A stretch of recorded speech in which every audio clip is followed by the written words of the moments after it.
We're talking with Congressman George Holding. Congressman, thank you so much for joining us. And thank you, Carol. It's always a treat to have you on our stations, and our listeners love you, but we know you've been really busy with some things that are a little scary up there.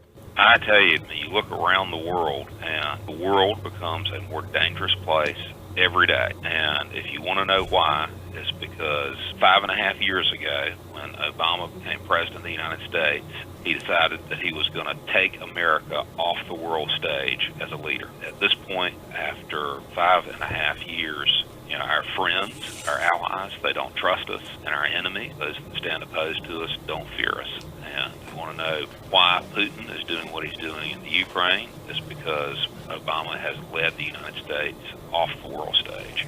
And why Iraq has devolved into lawlessness with ISIL and ISIS, the administration says is worse than Al-Qaeda. We had a hearing today in the Foreign Affairs Committee, and a fellow from the State Department who's in charge of Iraq, he said the terrorists that are taking over Iraq today are worse than Al-Qaeda. Really? Yeah, absolutely. And Iraq has gone from being a nation that we liberated from Saddam Hussein to being a safe haven for terrorists who reach out and inflict terror around the world. And the fellow who is leading the terrorists in Iraq right now was in U.S. custody. And he was let out of U.S. custody. His name is Baghdadi. What a name. And when he was leaving U.S. custody, he told the prison guards, the U.S. prison guards, as he was leaving, he said, "I'll see you in New York." No way. Yeah, scary stuff. That is scary. And I mean, first and foremost, that statement, more frightening than Al-Qaeda. And then to know that deja vu, we had him in custody. And listen, this terrorist group is more dangerous than Al-Qaeda. They're self-sustaining. They overran the central bank in Mosul and took out $500 billion. They overran it. They robbed the bank. And reports say that they got upwards of $500 million. The reports are that they get $12 million a month in revenue just out of the city of Mosul in running illicit, illegal operations there. And there's no one to stop them. Right. And the Iraqi army that we had trained dissolved. 4 divisions of the Iraqi army in the eastern part of the country dissolved. They didn't stand and fight. They stripped off their uniforms and left the field. It's phenomenally bad.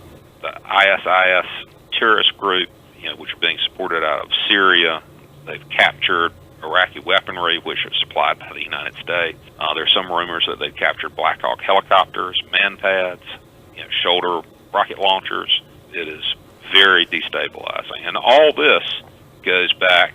We had the opportunity. Last year, we had hearings in the Foreign Affairs Committee last year notifying the administration that this terrorist threat was building. It's building. These are the reports that we're getting out of the area. And the Obama administration did nothing. The Iraqis came in and asked for drone strikes. When the terrorist group, they were camped out in the desert prior to attacking Baghdad. And they asked for airstrikes. The Obama administration declined to do that. And this feeds into a complete narrative of the Obama administration. They just want to pretend that nothing is wrong in the world. This goes to Benghazi and what happened in Benghazi when our people on the ground in Benghazi were asking for increased security, increased protection, saying, "Hey, it's dangerous here. It's getting worse here." The Obama administration completely ignores it because they want to say it's not going on. When our people on the ground in Iraq are saying, "Hey, there's this new terrorist threat. It's coming out of Syria. It's building. This could be really dangerous." The Obama administration does nothing about it.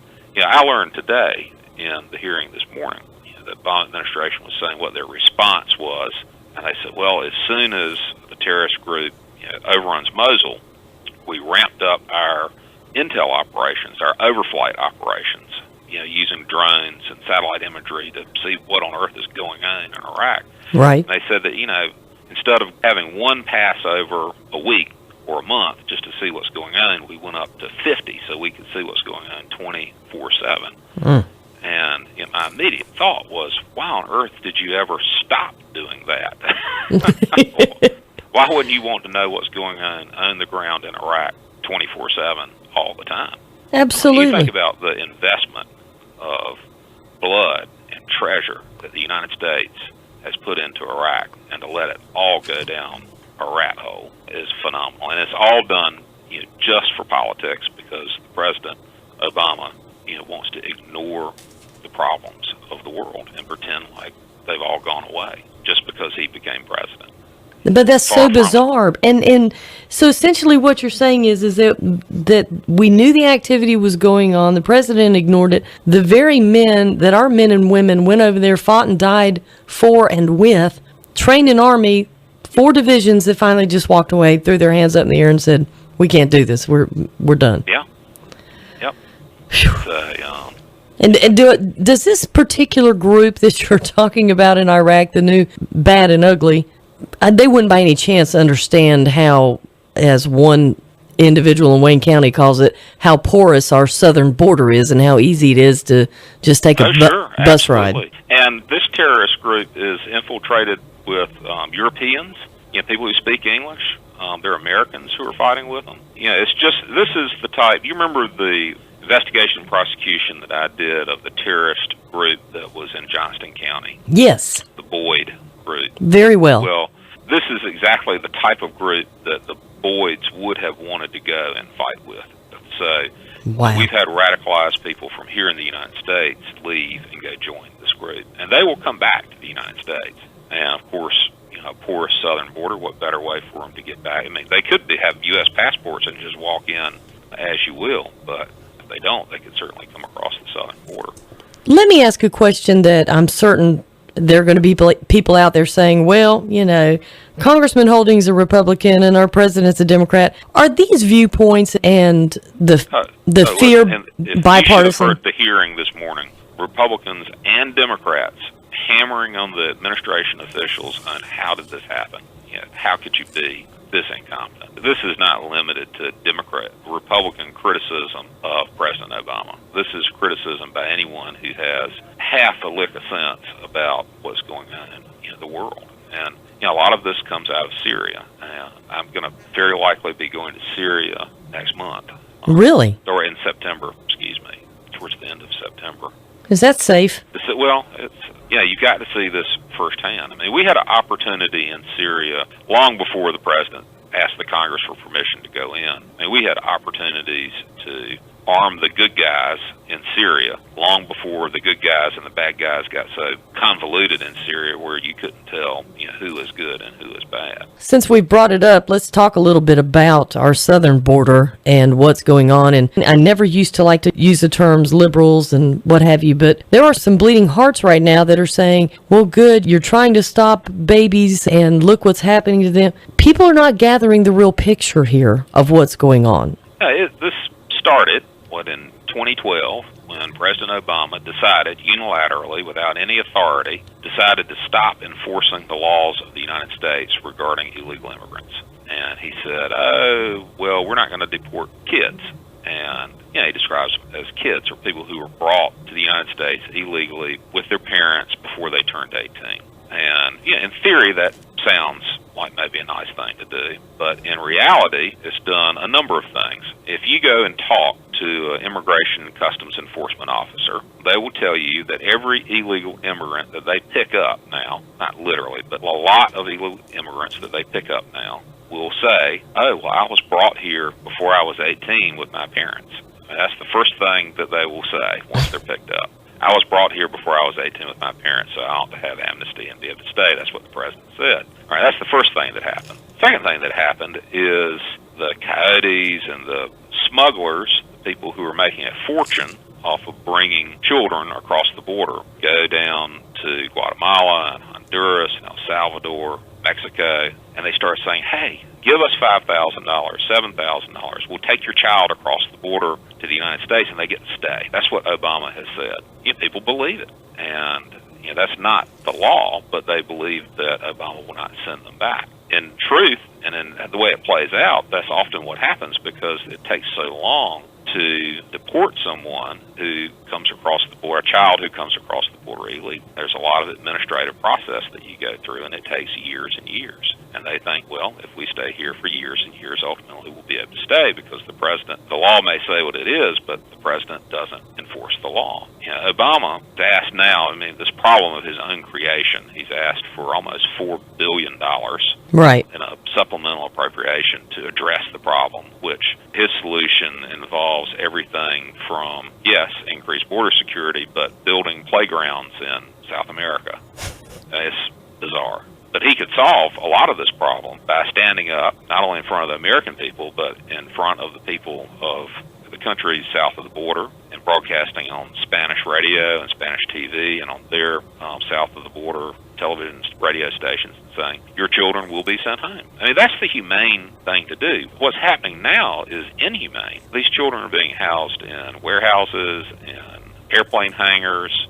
There's not adequate medical facilities, costing upwards of $300 a day for them to be here in the United States. We've got to find a humane way of dealing with just an absolute crisis tragedy that is, in large part, a creation of President Obama himself. Absolutely. I know I read where they figured out that in 2008 the law was created to help the Central American children from the human trafficking. There was a problem with human trafficking. A lot of it had to do with sex trafficking. In 2008, people were trying to solve a discrete problem, but that loophole or that fix for that problem has been exploited. But the heart of it is Obama has decided unilaterally not to enforce the law. So if that message goes out across the border, throughout the world, what's the deterrent? Laws have to have a deterrent effect. And Obama unilaterally took away the deterrent effect of our immigration laws by saying he wasn't going to enforce them. So you get the situation that we're in now, which is just really abysmal. It truly is. And, that brings us to one of the last questions that I wanted to ask you is that our debt is now, am I correct, 74% of the gross domestic product? Yeah, it is. And the economy shrank in the last quarter. It shrank by over 2%. So we're moving, much in the wrong direction. We have to cut spending. We really have to cut spending. But we also need to get this country growing again. And I think through tax reform would be a great way to get the country growing. But to get tax reform, we're going to have to get control of the United States Senate, and we're going to have to get somebody else in the White House. But tax reform, I think, could be a great way to get this country growing again. Do you think that there's going to be any action taken from a legal standpoint with the president or anyone within his administration for these atrocities that have been going on? Yeah, the House, on behalf of the United States House of Representatives, will bring a lawsuit because the president has overreached his executive authorities. And people have been saying, was Republicans just trying to have a lawsuit? But really, it's the United States House of Representatives that is trying to protect its constitutional powers. This is a constitutional struggle. We have a president who wants to have an imperial presidency, and that's not within the Constitution.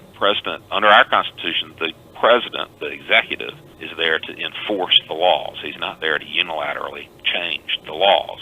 So this lawsuit is about protecting the constitutional responsibilities and authorities of members of Congress, Republican and Democrat alike. The Founding Fathers got it right. A divine act. You'd have to admit that all those years ago, these folks came together and they came up with this unique system of government that's now the longest continuous running democracy in the world. I'm determined that on my watch, while I'm here, we're not going to screw it up. So I think this lawsuit is a step in the right direction. Well, I think you're right, and I love that Clint Eastwood-style thought pattern that you have there, and we appreciate you very much for the diligence that you're going forth with. But do you get kind of depressed about it or feel like, it doesn't matter how hard I'm pushing? Carol, you can't get depressed about it. I look at my children. My girls are 14, 13, and 12, and my son is 3. And everything that we're doing now is to ensure that they have the same opportunities that you and I had growing up and that our parents had growing up. We cannot be the generation that throws away the great American dream. So you can't get depressed. You just need to press on.